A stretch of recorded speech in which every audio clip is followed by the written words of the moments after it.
लेकिन यह सच है कि जब इस देश का अन्नदाता अपने हक की लड़ाई लड़ रहा था तो इस देश के प्रधानमंत्री उनका दमन कर रहे थे, उनकी आवाज को दबाने की कोशिश कर रहे थे। कि इस देश का प्रधानमंत्री इतना कायर, इतना डरपोक क्यों है?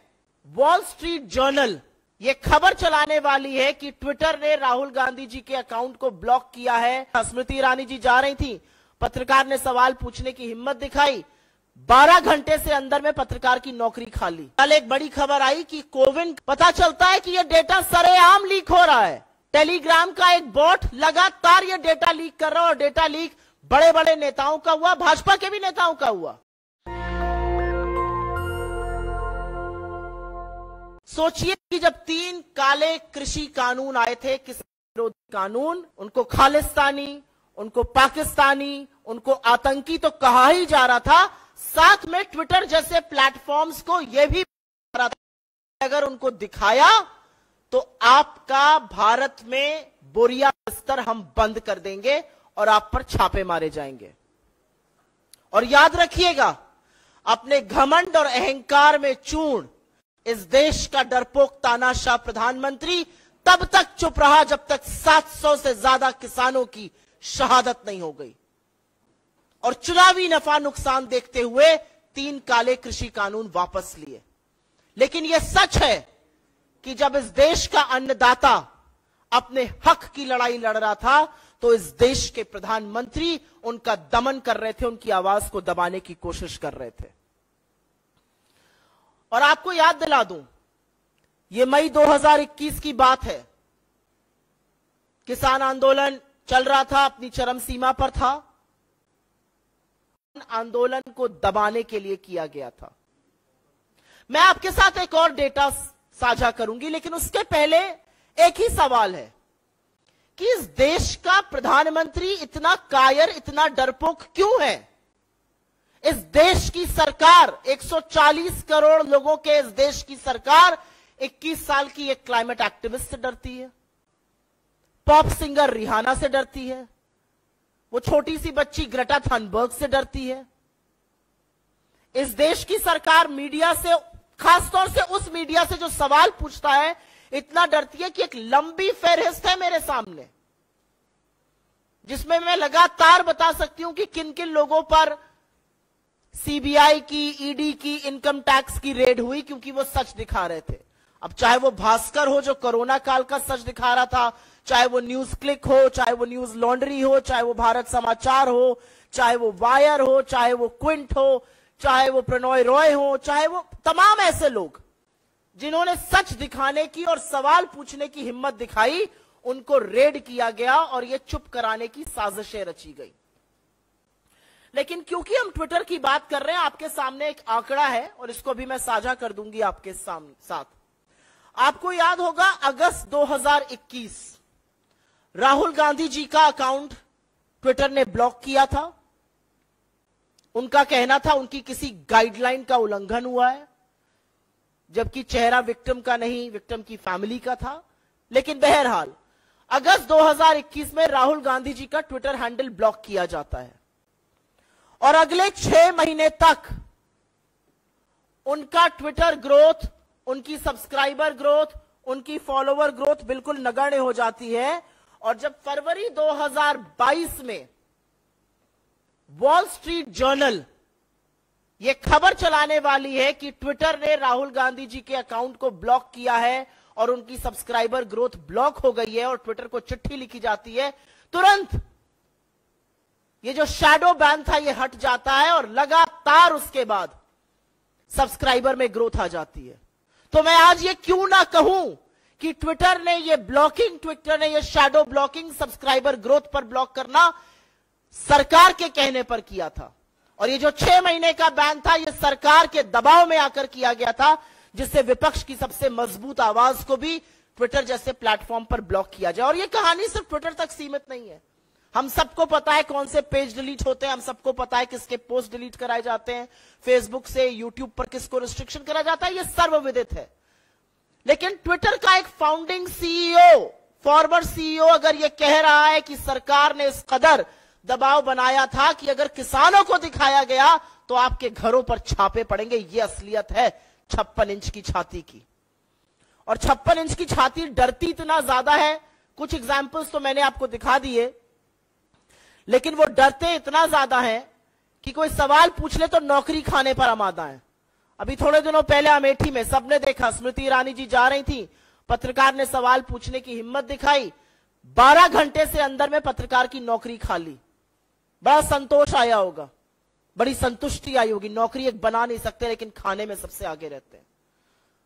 और डरते इस कदर हैं कि विपक्ष की सबसे मजबूत आवाज जो 4000 किलोमीटर पैदल चलकर इनकी कलई खोलने लगती है, संसद में इनका पर्दाफाश करती है, उसको षड्यंत्र रच के संसद से निकालने का काम किया जाता है। और हां, मैं राहुल गांधी की बात कर रही हूं। लेकिन ये जो तथ्य सामने आ रहे हैं, ये वाकई में भयावह हैं, ये डरावने हैं, और ये दिखाते हैं कि किस तरह से लोकतंत्र में हर उस आवाज का दमन किया जाएगा जो थोड़ी सी, जरा सी भी हिम्मत दिखाएगा। और क्यों डरते हैं मोदी जी? क्यों डरता है इस देश का प्रधानमंत्री?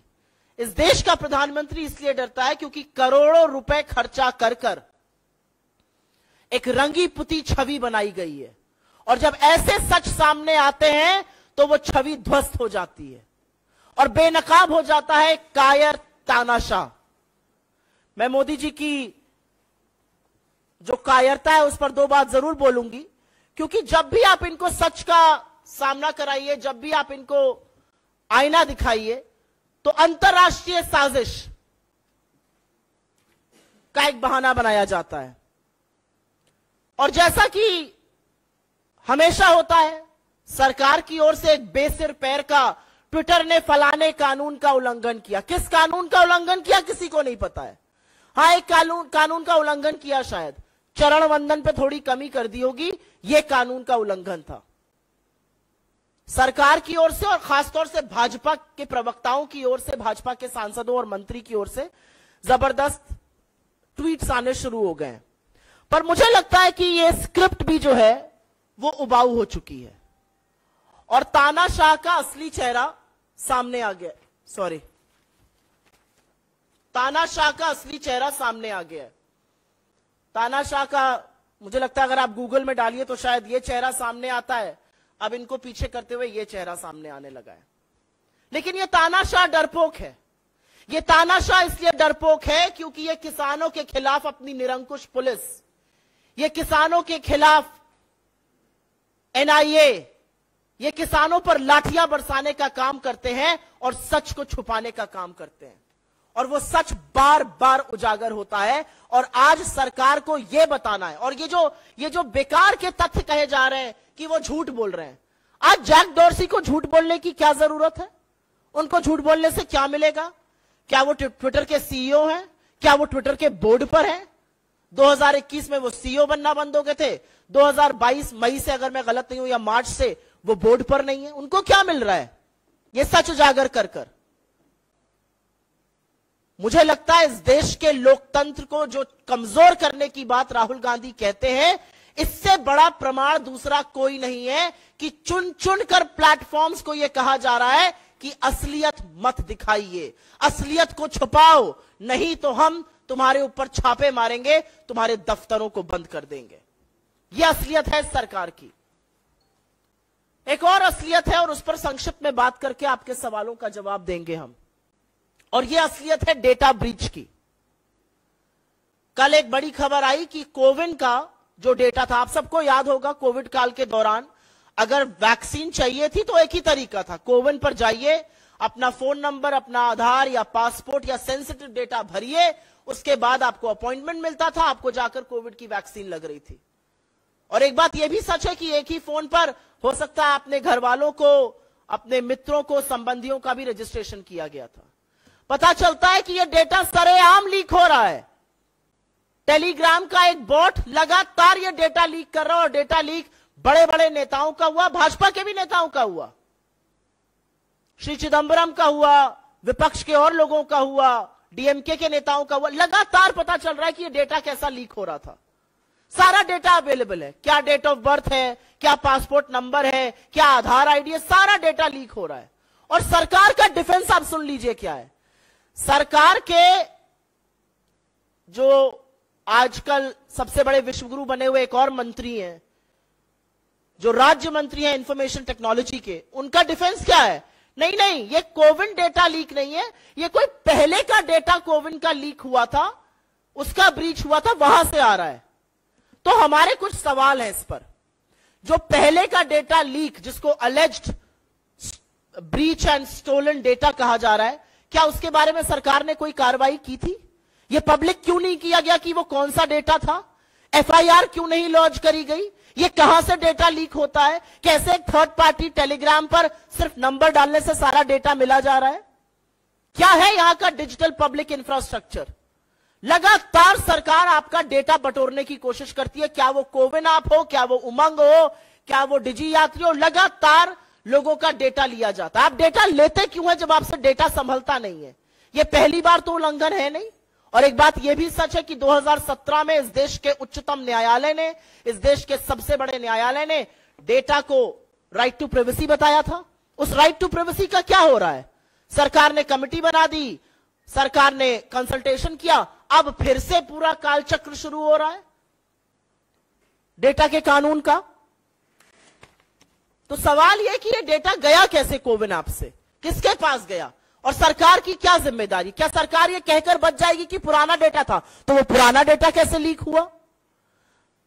सो कहीं ना कहीं यह प्रेरित होता है, कहीं ना कहीं यह पूरी तरह से साफ है, अपना काम संभल नहीं रहा है, और जहां पर आपकी कलई उधेड़ी जाएगी वहां पर दमन किया जाएगा।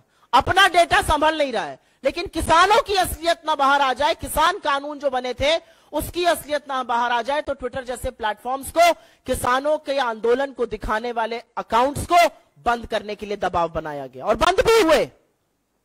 यह दबाव बनाया गया कि कैसे राहुल गांधी जी का अकाउंट सस्पेंड कर दिया जाए और कैसे वो अकाउंट डोरमेंट रहे। 6 महीने तक सब्सक्राइबर ग्रोथ ना होना, आप सोच सकते हैं। और जैसे ही खबर बाहर आने वाली थी, सब्सक्राइबर ग्रोथ लगातार होती गई, उछाले मारने लगी। और मुझे लगता है कि जब राहुल गांधी जी कहते हैं लोकतंत्र पर प्रहार है, और मीडिया के भी बहुत सारे साथियों को उस पर आपत्ति होती है, तो ज्यादा दूर नहीं देखना है। जैक डॉर्सी का ये 40 सेकंड से कम की जो बाइट है, 40 सेकंड से कम का जो वक्तव्य है, उसी को सुन लीजिए और सारा सच सामने आकर खड़ा हो जाता है। नेशनल दस्तक की आपसे गुजारिश है कि अगर इसको बचाना चाहते हैं तो नेशनल दस्तक को सब्सक्राइब करने के लिए रेड कलर के सब्सक्राइब बटन को दबाएं, फिर बेल आइकन की घंटी दबाएं। नेशनल दस्तक को बचाने के लिए बहुत जरूरी है कि हर खबर को शेयर करें, लाइक करें, कमेंट जरूर करें।